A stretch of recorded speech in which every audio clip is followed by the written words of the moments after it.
Hello there, everybody. Today I would like to talk to you about house geckos, their care, and why they are so awesome and make such amazing pets. Alright, so let's start off this video by introducing my house gecko. This is Saturn. He's in the back there. He is my male Asian house gecko, and I know that... Oh! He just did a thing. Anyways, I got him after my anole passed away. Rest in peace, little Venus. He did make an appearance on this YouTube channel. But yeah, and I know there's some argument between the people who think that anoles are the best $5 lizard, and people who think that house geckos, which is kind of more of a minority in this argument, are the best $5 lizard. And having had both, I gotta say, I really like house geckos. I think that they are for sure a winner of that argument, in my opinion. Now, the advantage to anoles in that argument is that there's a lot more good information out there about them, whereas with the house geckos, I found a couple really good sites and then a ton of really bad stuff. Like, if I go on YouTube and look up house gecko care, every video, if there's only like 2 or 3 of them, there is so much wrong, and it just seems very cruel to keep an animal the way that they are. Now, the biggest thing that people seem to get wrong about these guys is that you can keep them in just, like, a little critter keeper or, like, your little 5-gallon tank that you bought on clearance at PetSmart. But no, you absolutely need at least a 10-gallon tank. This is my 12 by 12 by 18 Exoterra, which is perfect for a single house gecko.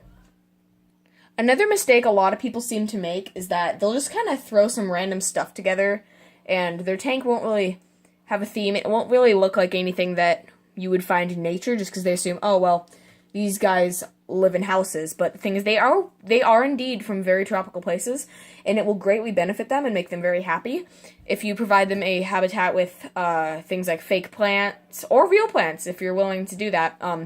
Tons and tons of hides. So I've got this one, and then you can't see it, but I have another hide, and he can hide in the bushes, he can go behind stuff, he has this little crevice up here that he goes in. Yes, so they're very shy, so you're going to need a lot of hides, you're going to need a lot of plants, you're going to need a very, very tropical setup, and you're also going to need areas for them to sun themselves. So, yeah. Also, for some reason, in a lot of these videos, they seem to either not have a light, or they have like a little LED just to light up the tank. Which, yeah, you're gonna need a light. You're gonna need something that gives off, at least just UVB. I'm currently using this daylight blue bulb, because that gives off the proper spectrums of light for this kind of animal. And he does not have a nighttime bulb, because this species did not require them. But anyways, this is not the brand I usually use, but, you know, daylight blue bulbs. Yeah, and I have just some standard small light casing up there. Also, for your maintenance, every single day, you're going to need to spray them down with a, spray bottle full of dechlorinated water that has been treated with a reptile water conditioner. This isn't, I don't really use this one anymore, but, like that. You absolutely have to spray them down at least once or twice a day, which isn't very hard, and then every morning you have to turn on the light, and every night you have to turn off the light, and that's about it for every day. But then every 2 or 3 days, you can do it every day if you want. You're going to have to feed them crickets. I usually give mine about 10 crickets per feeding, and I dust them with this by just putting the crickets in a cup with a pinch of this stuff and swirling them around, and that's what they eat. Yeah. So some pros of the house gecko are that they are fairly easy as far as reptiles go. They are most certainly not an easy pet as far as just, pets in general go. But as far as reptiles, you're going to have a fairly easy time keeping these. They're a decent first reptile.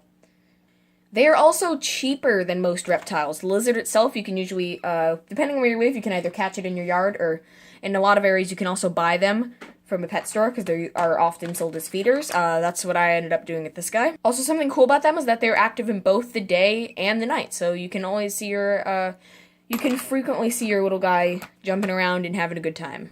Also, I know I might be a little bit biased, but they're really, really cute.